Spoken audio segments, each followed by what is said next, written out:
and I'm really super excited. Um, Part of the reasons why we wanted to have a mentors only session is for us to have an opportunity to get to know each other better. Welcome, Lydia. I know you joined in between. Thank you so much. Um, I don't know what the time is over there in I think Zimbabwe, but thank you for making our time for also joining too. So one of the reasons why we wanted to have this mentors only session is for us to have an opportunity for us to like interact, get to know more things that we're doing, right? So because I could be doing something, and OJ is doing something else, or anyone is doing something else, and also to be an opportunity for us to share our experiences, how it has been for us along the mentorship journey, and for us also to be friends. So in order for us to like not make the meetings like stick to one thing alone, we asked you guys, and one of the things that was suggested that was that we'll talk about emotional intelligence and how crucial it is for our personal and professional development and growth. And I think this is a topic that extends to different areas of our lives. So I believe that what we're going to be learning this morning is not just going to be specific to our mentorship program, but it's going to extend to other areas of our life. So I'm going to pause here and I'm going to welcome our speaker today. Zoe's Esther. I call her Zoe. So it's kind of like a bit difficult for me to toggle between Esther and Zoe. So Esther has been a very good friend of mine for a while actually. So I'm really excited and she has a lot, to say with respect to this topic, a lot to share with us. So I welcome you, Esther. I know I had your bio. Unfortunately, I wasn't able to bring it up. I am so sorry about this, please. But welcome, Esther, and it's really lovely to have you here this morning. So I'll hand over to you for you to continue.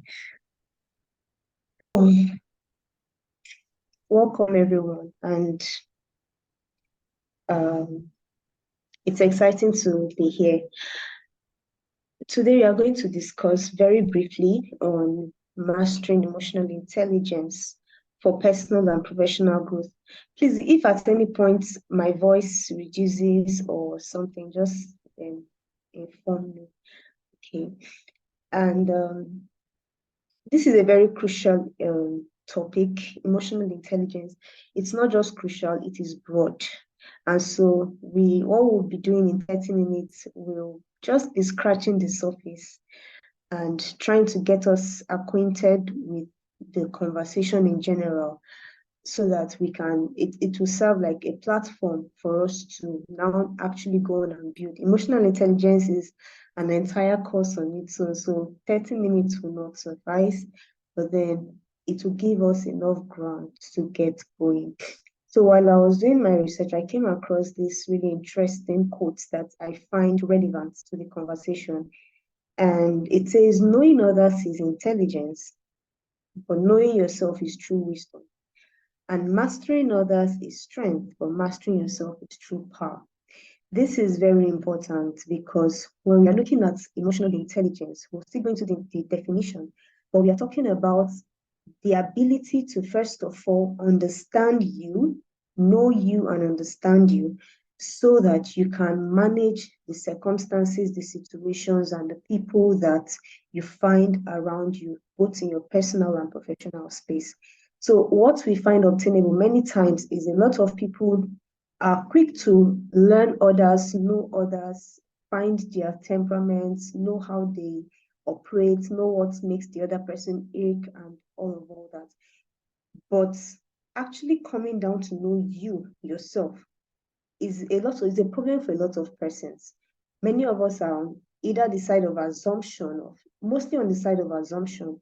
Only few people cross to the part of really getting to know who am I, and not just in the area of okay, my identity or my purpose, but what is my operating system? And so when you come to that part of knowing who you are, then you are truly operating in wisdom.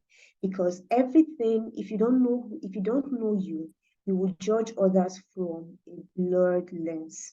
You judge others wrongly and from a blurred lens. So by way of introduction, I just set up this little scenario to get us thinking while we proceed. So in a nutshell, this is take for instance, you are a teenage counselor and you host a yearly or an event, a camping event twice a year for teenagers. And based on your values, the words I used here are very specific and intentional.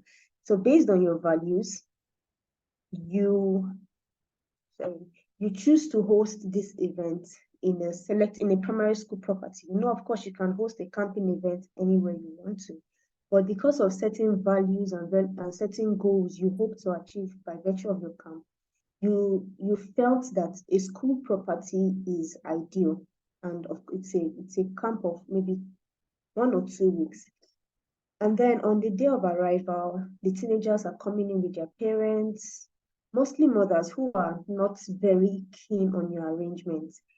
Now, these mothers keep bringing their teenagers, but they always complain, or they always feel you should switch to maybe a hotel, something more conducive. They don't want their children on school bunk beds. It's not conducive enough. And of course, you know why you're doing that. And so you always take your time to explain. And so as you're welcoming these mothers in, welcoming them in and the teenagers, you see a particular mom approach. And her son has been with you, has attended your camp a couple of times, say twice. And every time she comes, she will stage a 1 hour embarrassing rant with you on why you should change your location. Of course, other mothers give their input, show their skepticisms here and there, but this mom would just embarrass you for the next 1 hour. And you've explained to her, like you would to any other person, okay, this is why I'm doing this, but she's not having it. So every time she brings her son, but she still stages that embarrassing rant with you. And so it's a nuisance. Let's just leave it at that. And so you see her approaching, and the question is, what do you do? Do you find a way to run away from there because you can't deal with another 1 hour rant, waste of time, waste of speech? Because I mean, you've said this over and again. Like, what would you really do? It will take some level of emotional intelligence, as we would see, to know how to handle situations, conflicts, and experiences that we get to see, in both personal and professional life. And that brings me to what emotional intelligence is. I've tried to explain it in certain ways, but this is like a more compiled definition, and it is the ability to understand your emotions. Realize that it begins with you. You cannot be emotionally intelligent on someone else's emotions. No, it has to begin with you. You're able to understand your emotions, use your emotions, and manage it. Now, when you've been able to deal with you, then you can use the wisdom from it to manage conflict, relieve your stress, communicate with people, and have a great social experience with other people. You're able to manage both internal and external experiences, as we'll get to see. So it begins with learning your emotions, understanding how you work, how your emotions work, and learning to manage them. Managing emotion is not suppressing it. It is choosing your response. We'll still come to all that eventually. But the beauty or the essence of emotional intelligence is that it helps you to manage yourself and manage others. If you know what makes you, if what triggers you, you would know how to better work on those things so that they don't trigger you, or so that you respond differently. And so when people or events or situations try to trigger you, you are in a better place to handle those things. Okay. And so that's the whole idea and concept of emotional intelligence. It begins with you. I came across a few more quotes that I would love to share, but I would only want to speak on this last one by Richie Norton. People love change when it's about changing others. When you have to tell others, oh, this is where you're getting it wrong, this is what I think you should do better. Of course, we love it. We love to see people change. But how about we flip that table around and try to change in ourselves? It becomes an entirely very difficult thing to do. And that is where true power lies. And that's why Laozi, in the first quote I shared, said that true power lies in learning to manage yourself much more than managing other people. So we'll go into the meat of the conversation. And like I said, emotional intelligence is broad. So I just chose to stick to the components of it, to talk about it briefly, and to learn how we can learn these components, knowing what it constitutes to be emotionally intelligent, and how we can begin to build on those things that constitute emotional intelligence so that we can have better results. And the very first part of it is self-awareness. And this is the ability to take a honest look at your life without attaching it to being right or wrong. Okay, now there are people at both extremes. There are people who never do anything wrong. Nothing they ever do is wrong. You know, if they steal from you, it's because you were careless. If they slap you, it's because it's your fault. If they if they are rude to you, it's because you are wrong. Like they are always in the right. They are never wrong. Then there are those who are always in the wrong. They are so self-judgmental. Of course, there's need for introspection and balance, but you can't be so self-judgmental that you don't see anything good about yourself. You always apportion blame to yourself. You never think you are deserving of credit or Is it just me? But I think I lost Esther. treat you ill or situation. I think our internet is having issues. And I was enjoying.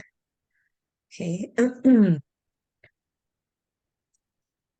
I don't think she knows that we lost her. So, Wow. Hello, can hi, you hear? Esther. Okay, you're back Yes. now. Yeah, Like, you're back. We lost you for like a minute there. Think Oh, network, right? We understand. oh, so sorry. Please, what did you hear last? Let me know where to start from. So you are saying you were talking about two groups of people. Then you said the other group, they are so introspective and they're Okay, critical of themselves. okay. Thank you so much. So you want to pull away from either end and just come into the place of self-awareness without without necessarily judging yourself. Okay, and I was trying to say that what it means to be self-aware is to be able to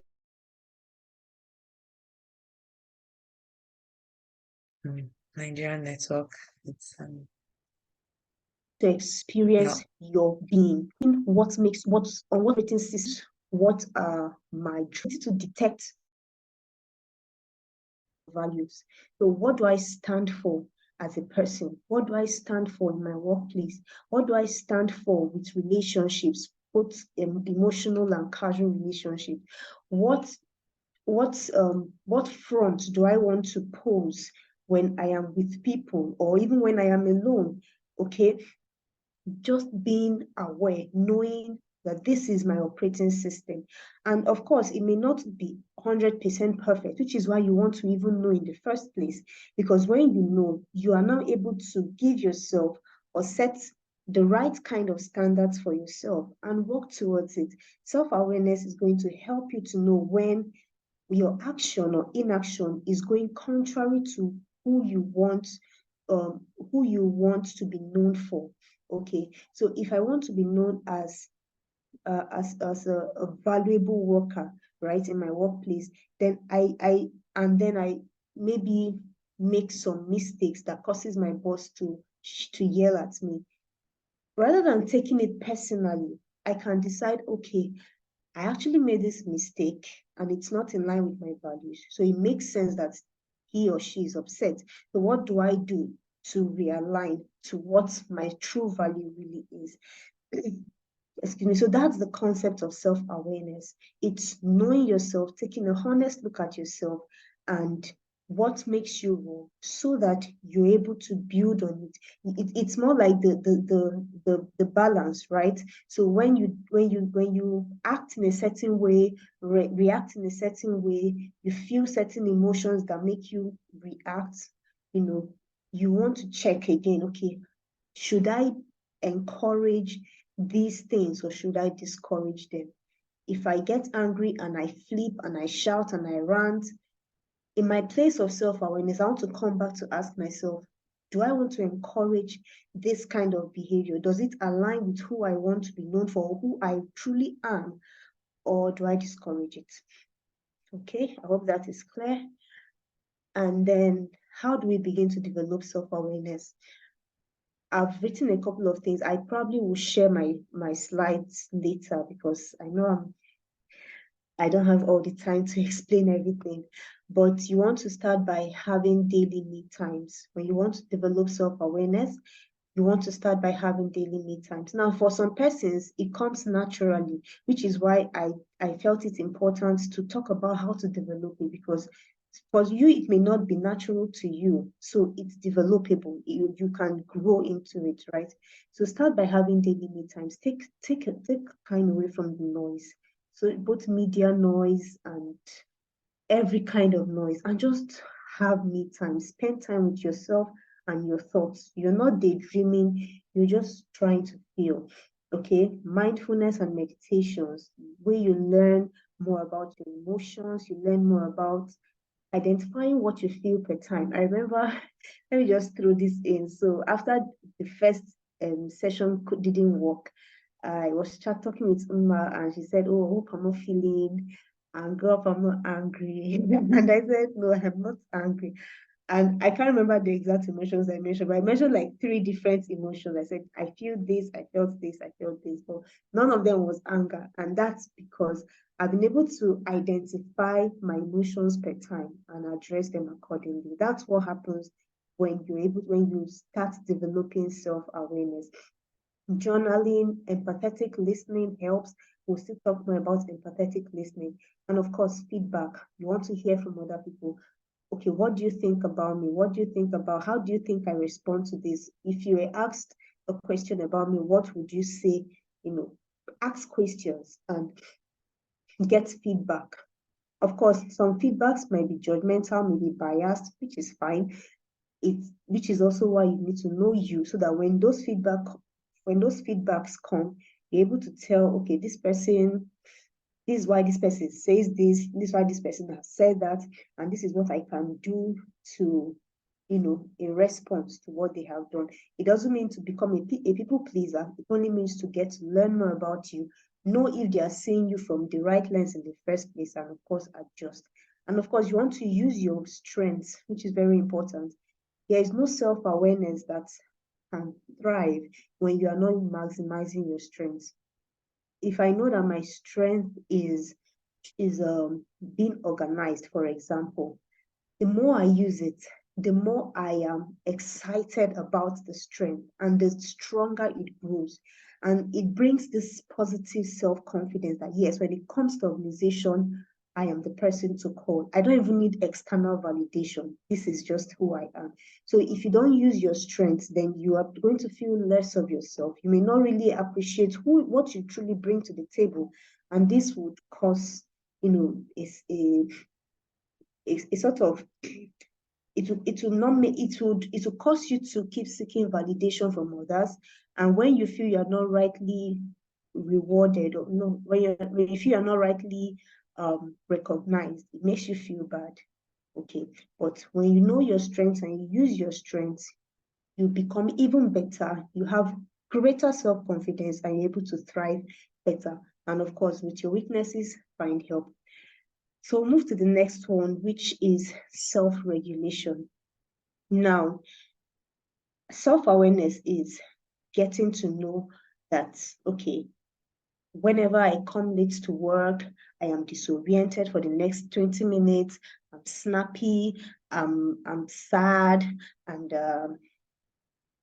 I don't work as effectively that day as I should. That's self-awareness.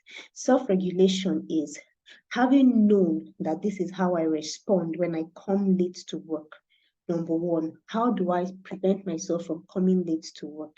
Number two, in a situation where I eventually do come late to work, how do I make sure that my emotions do not cause my day to go haywire? How do I make sure that I am able to calm down enough and still be as productive as on the days when I come early? Okay, that is what self-regulation is being able to manage your emotions and your choices to reflect your values. Again, we see values. That's why I said it really starts with you, right? Setting your values. So with self-regulation, it's about understanding what stresses you, how you respond to it, how you react based on those stresses, how you want to now react based on your values. So if you don't even have values to start with, emotional intelligence is just very far from you, because you just copy what every other person is doing, and there will be no compass, no internal compass leading you. Okay. And this is important because it will help to drive, healthy relationships. It will help to improve your sense of self and how you learn. Okay. So that's self-regulation. And some steps to helping you self-regulate, it, like I said, begins with having your values, having certain set goals, and then deciding how to pursue them. And so to start with, you want to identify your weaknesses and your internal beliefs about them. Now, weaknesses do not, when we talk of weaknesses, you're not just saying, oh, you're angry. Anger, let's even, okay, this is not a conversation on emotions, but then I just really want to put it out there that there is no emotion that is bad, that is wrong, that is negative. It's just how you respond to them that is bad or wrong or negative, right? So you want to identify what those weaknesses are and what you believe about them. Okay, you can choose to believe that, man, I'm just an angry person, just don't step on my toes, and that will make you unable to work on your anger or manage your anger or choose a better response when you're angry. Of course you will get angry. Nobody says you shouldn't get angry. Nobody said things will not upset you, but how do you choose to respond? Some suppress it and just say, they wave it aside, which is also wrong regulation. Simply because you don't talk back when you are hurt doesn't mean that you're a good manager of your emotions. No, you're actually killing yourself. You are imploding. Let's use that word. Okay. So you want to first identify your weaknesses and your internal beliefs about them, because this will help you to now decide if you're actually seeing it from the right lens or not. And then you evaluate your behaviors, like your coping mechanisms, how you respond. This is still on how you feel and what your feedback, your initial feedback is, action and reaction. That's what it is. And then after being able to identify those ones, you want to now go for create positive counterattacks.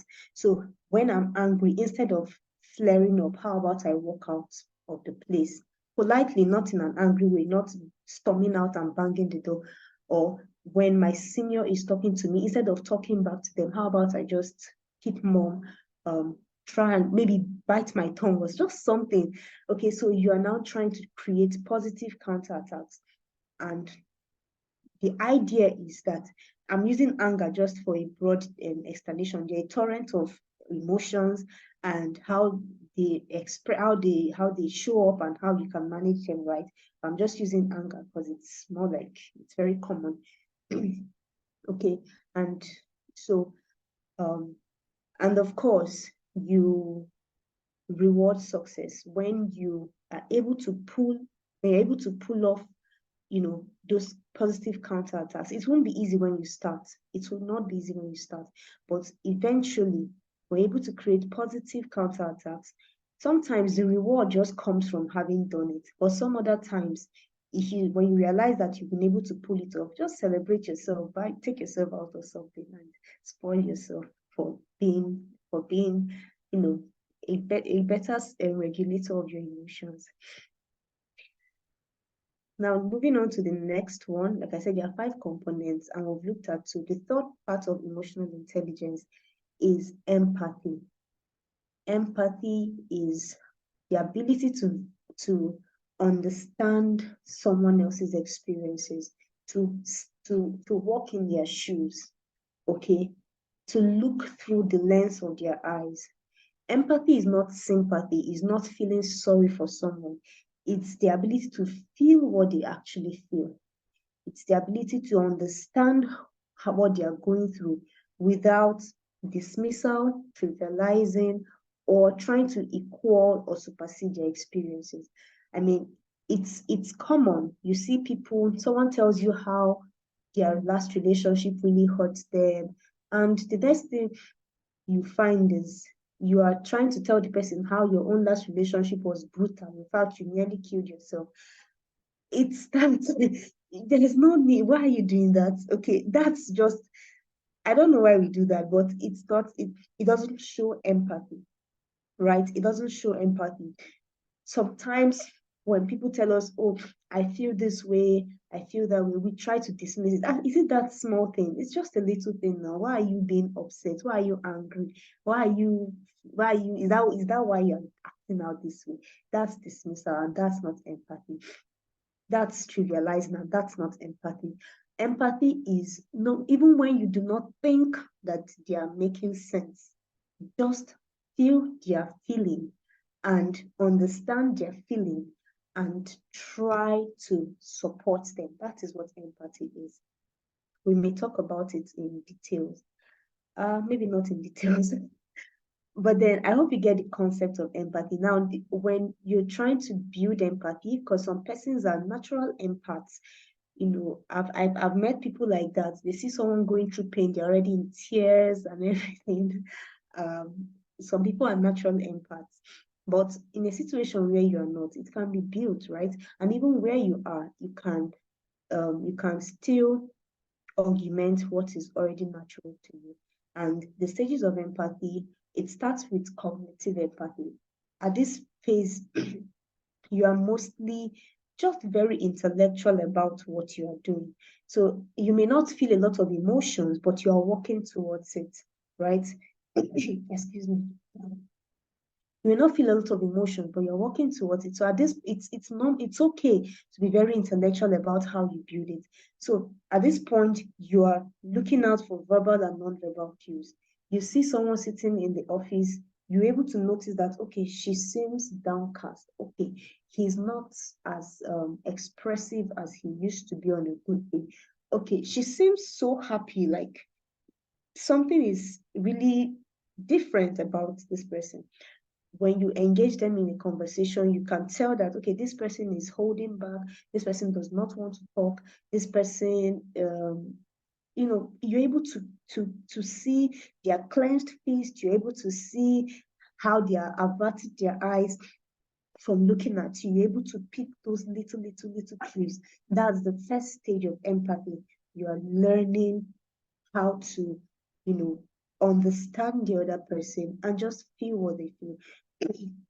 And then the next phase is emotional. Now, at this point in time, you're able to create, to share in their feelings and genuinely rapport with them. Oh, this happened, this sorry, I keep using boss and office, but it's applicable to whatever professional setting you have, okay, going on, and even personal settings you have going on. So, this boss shouted at you for something you did wrong and it makes you feel sad. Yes, we agree. I'm sorry, don't come and say, but you did something wrong, so they should not shout at you again. That's not empathy. Empathy is recognizing that whatever happened actually impacted on this person's emotion in this particular way, even if it does not make sense to you. But it did happen like that. And so feel that emotion with them. And that's why I wrote here that it is actually this emotional empathy that drives intercessors and activists, because at this point they are not just looking at, oh, sick people in the hospital, or oh, dilapidated state of educational system. It's not just the head knowledge. Right now they are feeling it enough to want to do something, and that brings us to the last part of compassionate empathy. At this point in time, you are seeking solutions. You are looking for how to help. You are looking for how to be of support. You're looking for how to show up for the person or find a way to ameliorate the extent of their pain or their struggles or their sorrows. Okay, it could be personal, it could be organizational, but at this point of empathy, you are actually now sourcing out solutions for them. And we grow through this. So even if you're not a natural empath, you can intentionally grow through this. How to develop empathy?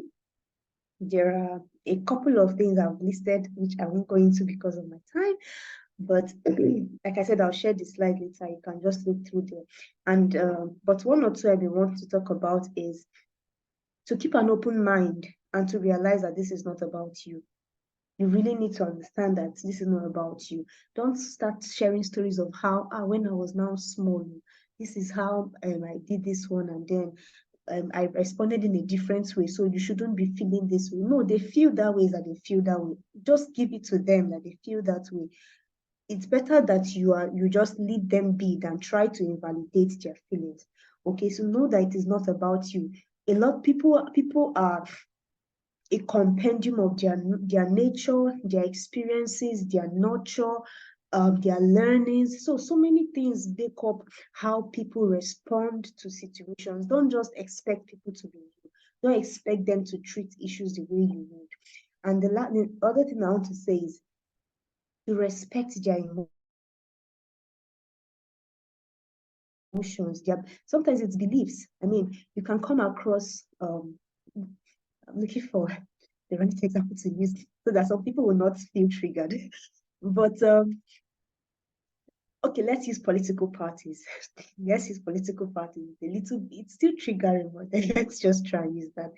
So in Nigeria, during the what's it called now? Before the elections, right? There were campaigns here and there. It was so brutal and so bloody and so dense that if you are of this particular political party, you don't even want to hear what the other person has to say. Like you don't even want to hear it because you are right. And of course you are right. But empathy is coming to that point where you are like, okay, let me just even know what drives them. And I think at a point in time, I actually did that. You know, I saw someone writing about a certain political party, and I said, let me just even read. Let me even not to judge, not to criticize, not to condemn, not to invalidate, just to see what this person sees that makes them to build their support in this area. So it's very important. Just respect their thoughts, respect it, even if you do not agree with it. Okay. Then move to the next one, which is decision making. This is an issue for some persons, making decision. And it's simply choosing the ability to choose a course of action when you have several alternatives, right? And so you ask yourself, how does decision making and emotional intelligence have to do with what do they have to do with each other? They have a lot to do with each other because remember that even when it comes to managing your emotions, you decide what to do. You decide how to respond, how to react, and how to, and the choices you want to make, afterwards.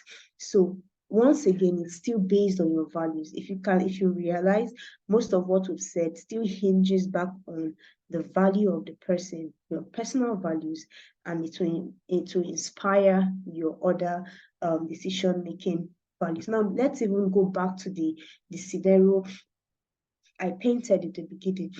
As a teenage counselor, there's a reason you chose to host camps in schools rather than in maybe a hotel or some other conducive facility.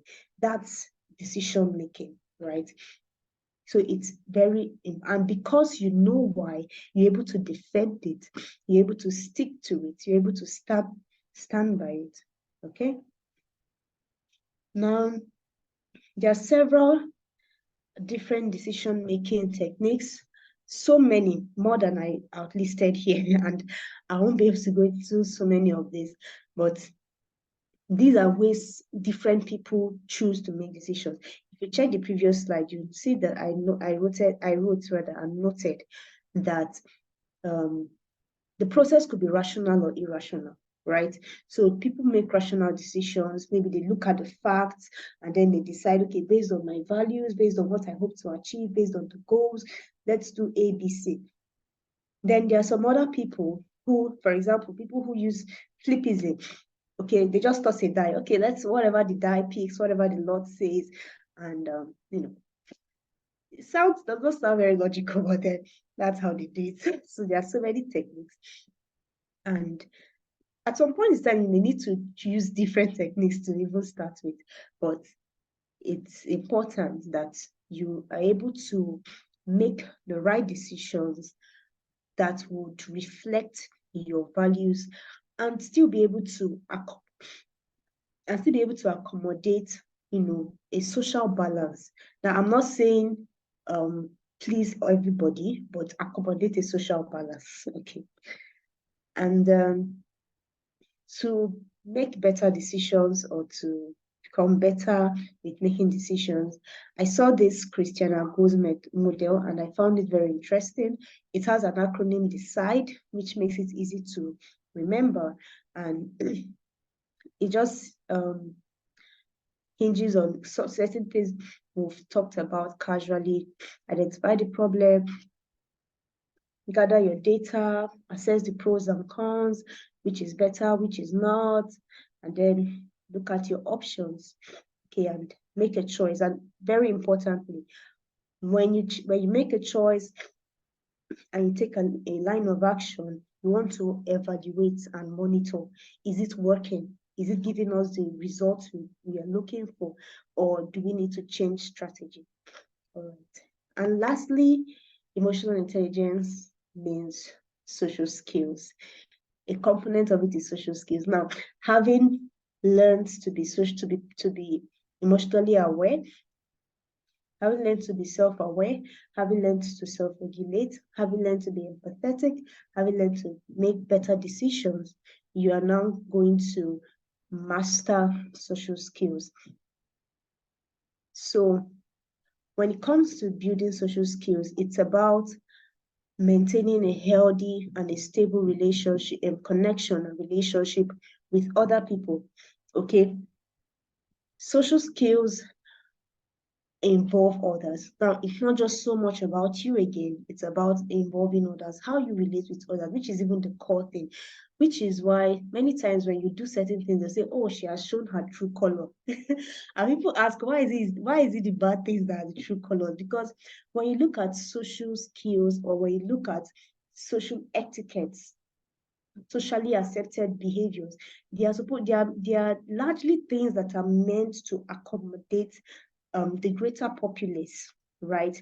Of course, you can't please everybody, but you should be able to accommodate the greater populace without disrupting your own personal values. Now, I made a list of the social skills that we can begin to learn. I'm rounding up. I know I'm already out of my time. So, social skills that we can begin to learn, and they were numerous. This is just a little part of it. And what I found interesting, which made me to really list them out, is that learning these skills, or let me say, knowing these skills for what they are, or knowing what is expected of you on a social skill, will help you to be even more intentional about, working on it. For example, taking risk is a social skill. Interestingly, so if you're not that risk taker, you want to now begin to, work on it. Ask yourself, okay, I don't take risk because of XYZ. What can I do about XYZ? And how can I begin to be more of the risk taker? So there are so many things, manners, learning to accept help, very important. People can give help, but how to accept it is a problem. It's poor social skills, right? asking permission, etiquette, staying on a task. Very important, especially in a professional setting. Staying, and even personal, because why would you have a training you paid for and it's been sitting there for 5 years, you've not done anything about it? It shows that you even lack self-awareness to start with. It shows that you are making poor decisions, and at the end of the day, it shows that you have a poor emotional intelligence on the broad scale. Okay, so you want to build social skills by everything we've talked about. Remember, social skills is about let me say, sourcing from who you are to affect your society, your environment, the people you meet, the conflict situations you come across, and things like that. And one of the let me not say, one of the most interesting ways to do this is to look at social people and learn from them. Okay, how does this person do this? How does this person do this? You see, that has to do even with because you've learned social aware and personal awareness, you're able to even be aware of how other people work. Ask them questions if need be. Okay, and like some of these things I've listed out, begin to intentionally, work on it. Take turns rather than jump the queue. Take turns rather than insist that you're a solo person. You don't talk to people. Learn to make friends. Push yourself beyond, the anxiety. And of course, if you have any inherent social issue, behavioral issue that is like a real big deal, maybe you have ADHD, or you have social anxiety, then you want to get therapy. Sorry about that. Having a little cold.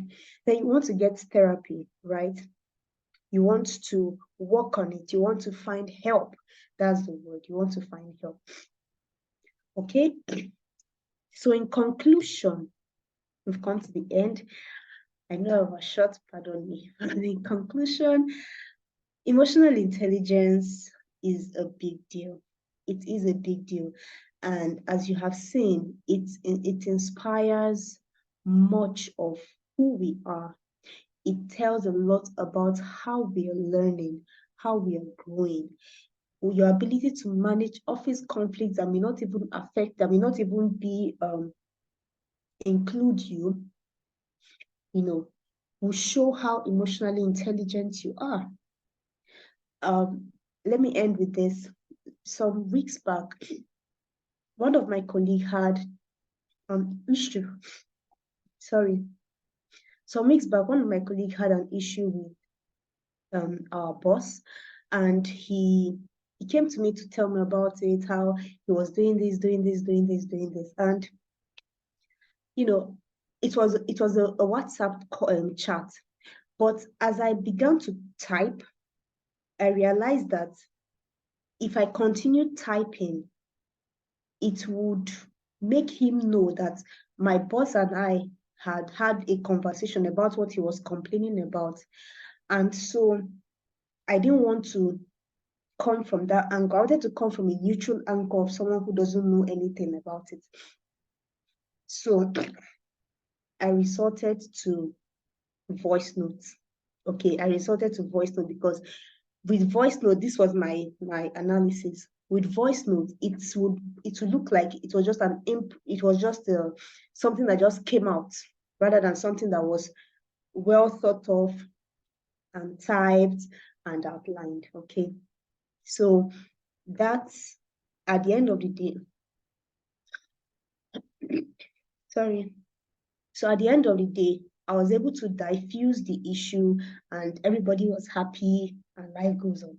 So emotional intelligence is core, it's key, it's something worth learning, something worth pursuing, and something worth developing. Thank you so much for your time. What is going on the screen? Thank you so much, Zoe. That was Okay. excuse me. Oh, continue, please. Go ahead. You were going to share something. Sorry, my screen was messing up, but I'm done. Just you can connect with me Okay. on any of these medias, and you can try to get my book on emotions. That is where the book is specifically on emotions and self-regulation, the second part of emotional intelligence.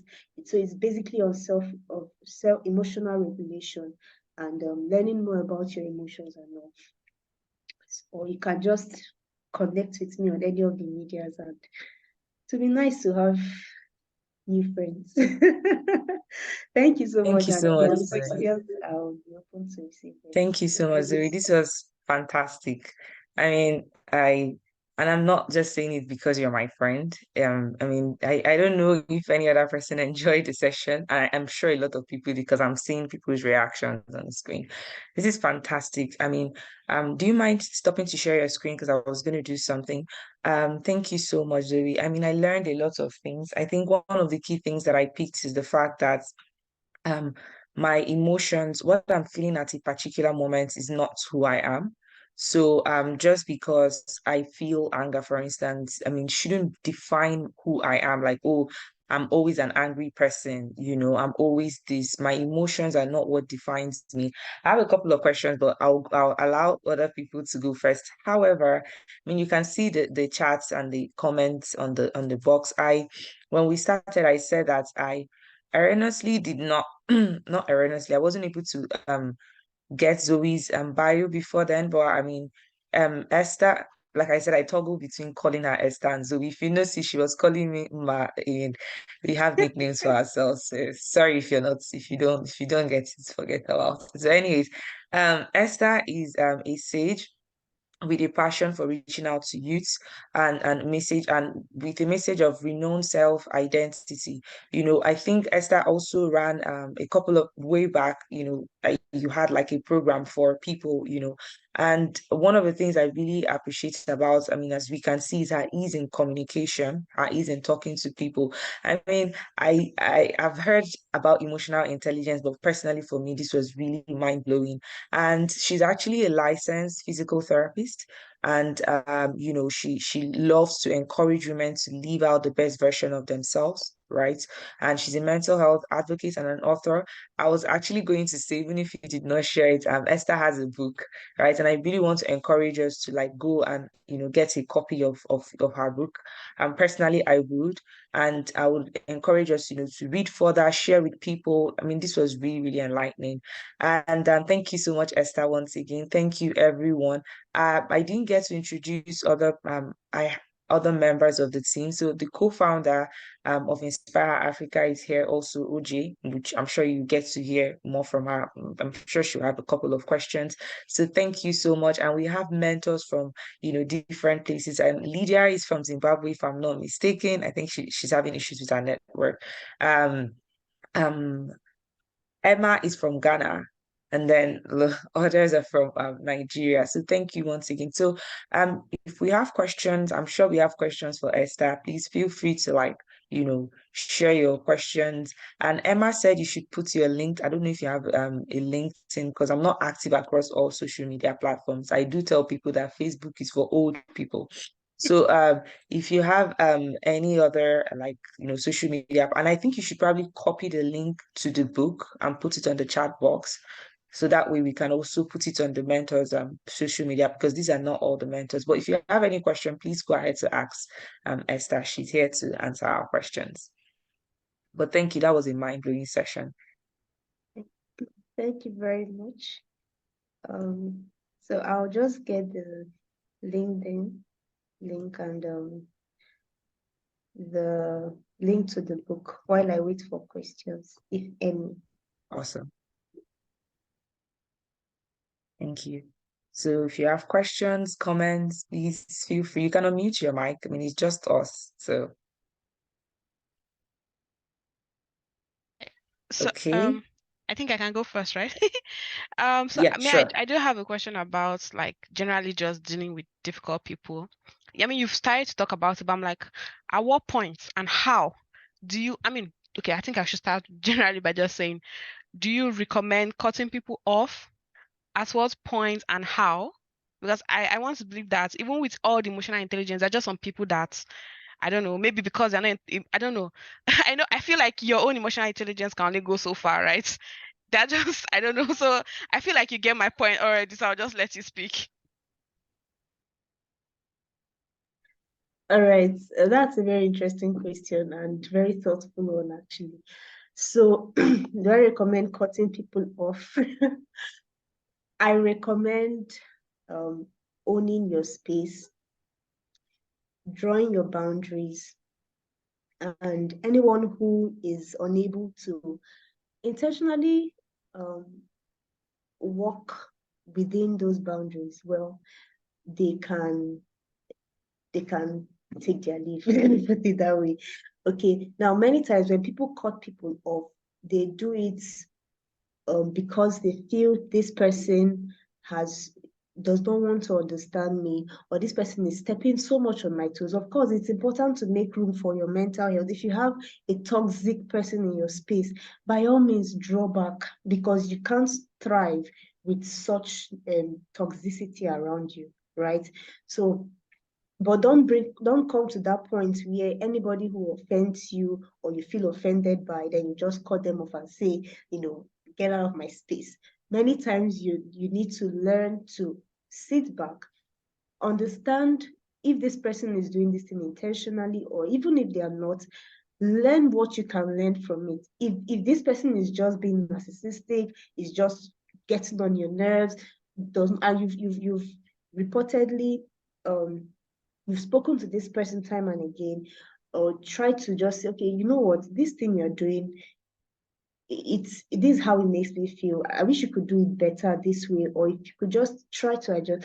And you've done all that, and the person is still not bulging, then just create the space, naturally create the space. And it doesn't mean you may not have to talk to the person again, but just create that space so that you can be your whole self, and you will not tolerate or accommodate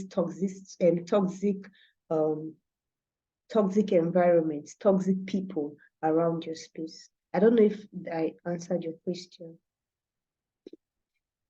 Yes, thank you so much. I think you did. You said create space naturally. So I mean, I think that's more more nicer than just cutting people off, which seems kind of brutal. So I was wondering, I think is a follow is like an addition. So I don't know if you did say, and I know you continue to use that example. I don't know if you now finalize how you would actually treat that woman who always comes, I mean, who has, is not the first time, but would rant Okay. at you for an hour. That's because for me, in my mind, I'm like, okay, you know, this is what we do already, since this is not your first time. So why do you keep bringing your child back and keep ranting every time, right? So what would you do? What's the emotionally intelligent response to that? Okay, so like I said time and again, it would all depend on your values, right? So it will depend on your values. And of course, learned to if you've learned to create a set of values for yourself that first of all validates your individuality and then makes room for others, you will know if, okay, I'm going to tolerate this woman and just keep explaining to her, or if I'm going to tell her, Madam, see, if you don't want, carry yourself and go. Of course, in a nice way. I mean, don't be this brutal, but then it will depend on what your goals are in the long run. Do you want to encourage her to stay, and because your focus is not on her but on the child, because of course there's something you're trying to achieve, don't let's not forget that. So because your focus is on the child, would you want to tolerate her a little more, so that when she sees the changes, she by herself will realize that, okay, this is beneficial, and of course that would quickly end her rant? Or are you just going to be fed up and say, if you don't want, please take yourself and go. It's not by force. This is what I'm doing, and this is what I'm going to continue doing, no matter what you say. Okay. So it will just basically depend on your values as a person and the goal you hope to achieve. Of course, there are people who are more into let the results speak for themselves. So you see, some people will have more endurance. They would want to speak more. They want to encourage more. They want to talk more. They would want to, they want to soak in the 1 hour embarrassment. Okay. then, of course, emotional intelligence also teaches you to start finding ways of curbing it. So you might decide to oblige her for like 20 minutes, after which you tell her, okay, ma'am, you know what? How about we continue this conversation some other time? I have such and such and such to do, and all that. So it would all just depend on your values and what your goal, your end goal really is. Okay. I thank you so very much for the response. You're welcome. Thank you very much, OJ. Does someone else have any question? Thank you for the response and what you said about being able to talk, right, and communicate. Because oftentimes we internalize a lot of feelings. I mean, I think that's part of my own questions. But does any other person have any question to ask, any comment to make? I mean, you can or you can also put it on the chat box. I'm sure you can see people's reaction to the Esther. Um, okay. If you have questions, you can just unmute your mic. Esther has put her links in. I think you just shared your LinkedIn platform and then the link to her book on emotions. Please, by all means, do go ahead to get. While we're waiting for other people's question, I have just one or two questions so that we can because I know our time is fast spent. In terms of self-criticism, right? Because I mean, you said something. Some people are natural empaths. First of all, how do you separate what you're feeling for other people and your own self? Because I mean, I've had instances where I feel sorry for someone and then like, oh, maybe it's my fault somewhere. And at times when you really look at it logically, like this has nothing to do with me. But how do you separate your personal feelings, in terms of feeling too much? And then I think, yeah, the other question about self-criticism, right? I mean, it's good to be introspective, right? It's good to like think through things, but how do you separate that from constantly like, oh, this thing is not good enough? If it, in some areas you see that benefits you because it helps you set a very high standard. But I don't think continuously doing that is really healthy because then you don't even believe when people say you're doing well or when people like, oh, you're doing very, very, very well. And then finally, sorry, this is the last one, I promise. Finally, you said something about having me times. I'll use my own personal experience. I enjoy my company, right?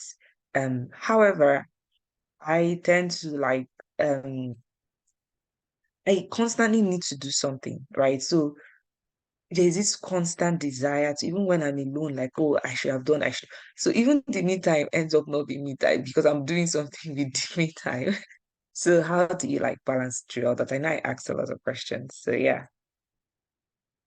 Okay. I got the question before, which I got this question. The question before was about sorry, it has skipped me. Should have written it down. Well, let me start with the me-time question, and then okay, the other one was about judging yourself too much. Yes. So so let me start with the me-time question. Now, many people find it difficult. Why? Because over time they've learned how to be busy. I wanted to say multitask, but that's not the word. They've learned to just be busy, to just do something. And so when you want to start developing me time, you can start by giving yourself short bursts of time. So you can just say 5 minutes. You don't have to go the whole 1 hour or more. You can just say 5 minutes and set your timer. And set your timer so that you know that, okay, I'm just doing 5 minutes. And you can also plan it. Okay, decide that in this 5 minutes, I want to assess my, I want to practice mindfulness. Okay, I didn't really go into a lot of details into what all those things are. Okay, mindfulness is just being aware of what's happening at the present, what's happening now. I can take out time to say, okay, what 5 sounds can I hear? And then just paying attention. Now I can hear the sound of this, and this. What 5 colors can I see?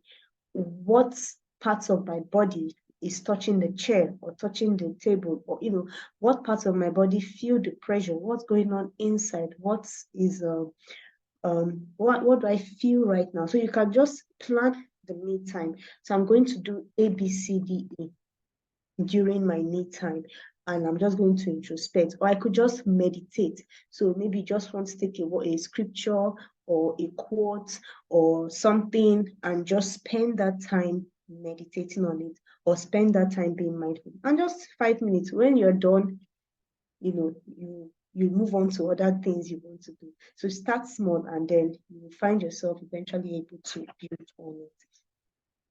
Then on the question of being too judgmental of yourself, more like striking the balance between being self-aware and being too critical of yourself. Now, when you're too critical of yourself, you don't see anything good about anything you've done. Nothing you do is enough. Now, sometimes this thing has a background foundation from childhood, whereby maybe you grew up in a home where you never did anything right. No matter what you did, your parents would talk about it. You never do enough that will please them. You come second. You ask you why you didn't come first. You come first. They ask you why your average is 89% and is not 99%. You just could never please them. And unconsciously, it begins to form your mindset that you can never be enough. Okay. So if this is your story, then you want to go back and appease that child, which is an entirely different conversation. However, if that is not your story and it's just something you've come to build because of you trying to, be the best version of yourself, then one of the things you can do is celebrate your wins. And like I said, make use of your strengths. I think when I was talking about self-awareness, if I'm not mistaken, make use of your strengths. The more you use your strengths, like when I get the instance of being an organizer, the more I organize, the more I'm proud of my work. The more I don't even need anybody's validation. I know I can organize stuff. I know, maybe as a project manager, I know that I can get this job done, and come on, I do it. I am able to, the more I do it, the prouder I am of myself. And so I know that there's something working for me. Okay. So even when I'm not able to be 100% in an area, I know that there's an area that I'm 100%. And so I just know, or maybe 90, 99%. So I'm just a work in progress. Okay. So I think these are the ways we can actually manage those situations. Was there another question? Thank you so much, Zoe. This is perfect. Thank you. I mean, I have really, really enjoyed this session. Maybe I should book a personal therapeutic session with you. But yeah, I don't know if you do things like that. I mean, if you cancel people in that context, I mean, you can feel free to let us know. Not really. Yeah, not yet. Not Okay, really. not yet. Yeah, not yet. Still a work in progress. Okay, thank you so much, Zoe. Do we have any other question, any other comments? Any burning question? Maybe you're fighting with your boss as the instance that she gave. Because those things were office politics. God, I hate office politics more than even national politics. Okay. Okay, in the absence of none, thank you so much, Esther. The session continues. You don't have to like stay for it. It's just for us to like have other chats. This has been very mind-blowing, and I will reach out to you personally afterward. Thank you so, so much for sparing your time. Have a wonderful Saturday. Thank you very much for Thank you having so me. much, Esther. It's been lovely to hear you, and just thank you. Thank you so much. Have a enjoyable session ahead while I go on. Thank you so much. Bye. Yeah. Bye. Okay, thank you everyone for staying through till this moment.